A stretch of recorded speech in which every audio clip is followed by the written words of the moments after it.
Bonjour à tous et bienvenue sur Afrique Sport pour la matinale. Nous la débutons comme toujours en Afrique du côté du Nigeria où les deux footballeurs, l'international Dayo Ojo de Nyimba et Benjamin Uliyomade Daba Comets, enlevés dimanche dernier, ont été libérés par la police nigériane. Leur kidnapping s'est effectué alors qu'ils se rendaient à Akure sur l'axe Beno-Owo. Présent à leur côté, Emmanuel James, autre joueur de Nyimba, avait réussi à s'échapper. Le club de Nyimba avait alors réagi, tout comme ABA, l'association nationale des footballeurs professionnels du Nigeria, et les familles des joueurs enlevés en sollicitant la police nigériane qui a mis en déroute les ravisseurs et libéré les deux stars. C'était ce mercredi. De cette bonne nouvelle, passons à une autre assez frustrante. Alors que l'Angleterre a décrété un confinement pour limiter la propagation du coronavirus, l'attaquant d'Everton, Baye Oumar Niasse, a été contrôlé par la police de Manchester au volant de son véhicule, rapporte la presse anglaise. Outre le fait de briser les règles de confinement, le joueur se trouvait avec 3 autres personnes à bord de sa voiture.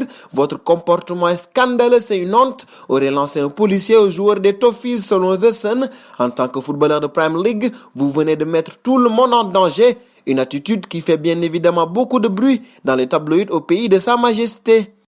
Et de cette affaire, parlons de notre dossier, celui d'Yaya Touré qui est à la recherche d'un dernier challenge.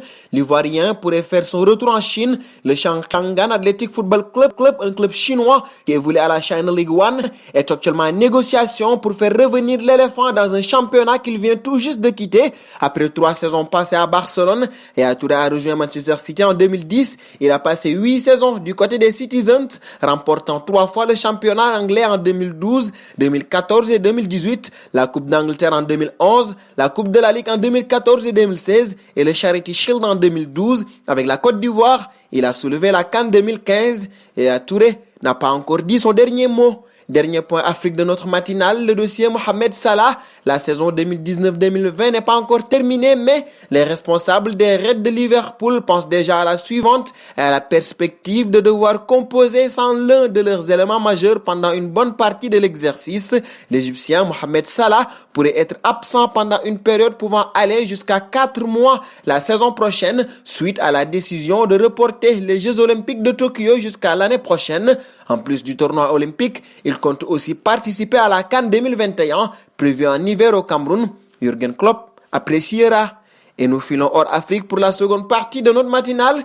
Nous la débutons avec la possibilité d'une fin de saison en Premier League. Nombre de clubs anglais souhaiteraient aujourd'hui obtenir l'annulation de la saison en cours, aux dépens de Liverpool notamment. Pour qu'une telle mesure soit prise, la FA a besoin du consentement de 14 équipes sur les 20 qui composent le championnat phare du royaume.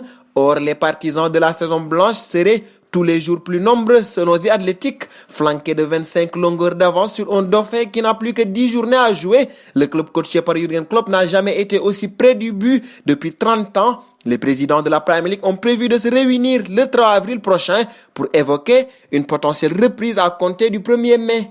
Et nous restons dans l'entourage des Reds avec la vidéo virale de Jürgen Klopp publiée sur le site de Liverpool. Le technicien allemand y évoque différents sujets sur le football ou non. L'entraîneur des Reds tombe sur des clichés d'un personnel hospitalier aux Pays-Bas. Ce dernier chante dans les couloirs du centre médical la fameuse comptine You Will Never Walk Alone, scandée dans des travées d'enfil notamment. Devant ceci, le coach allemand perd ses moyens et en lâche une larme. Merci monsieur pour cette nouvelle démonstration d'humanité. Restons dans l'univers des entraîneurs avec Luis Enrique. Le 19 mai 2014, le FC Barcelone annonce officiellement son arrivée aux commandes du club. Il terminera son aventure avec les Blaugrana à l'issue de la saison 2016-2017. Désormais, l'ex-milieu de terrain officie sur le banc de la Roja, dont il est le sélectionneur. Toutefois, il peut revenir à tout moment. Il l'a lui-même dit, dans tous les clubs où j'ai pu entraîner, j'ai toujours laissé la porte ouverte et je pourrais revenir, a-t-il déclaré. Le Barça est prévenu. Et nous fermons cette matinale avec toujours un entraîneur. Il s'agit cette fois-ci de Mikel Arteta, testé positif au coronavirus. Il va beaucoup mieux. Je sens que je suis complètement guéri, a affirmé le manager des Gunners. Arteta a également tenu à remercier tout le personnel soignant. Son épouse et la nourrice de ses enfants avaient aussi contracté le virus. Ils sont également hors de danger. Et c'est sur cette belle nouvelle que nous fermons notre matinale de ce samedi. Nous vous remercions de l'avoir suivi et vous donnons rendez-vous demain sur Afrique Sport. C'est pour ne rien manquer du football mondial. Abonnez-vous sur la chaîne Afrique Sport pour de nouveaux contenus exclusifs de vos sportifs préférés. N'oubliez pas également d'activer la petite cloche pour ne rien rater.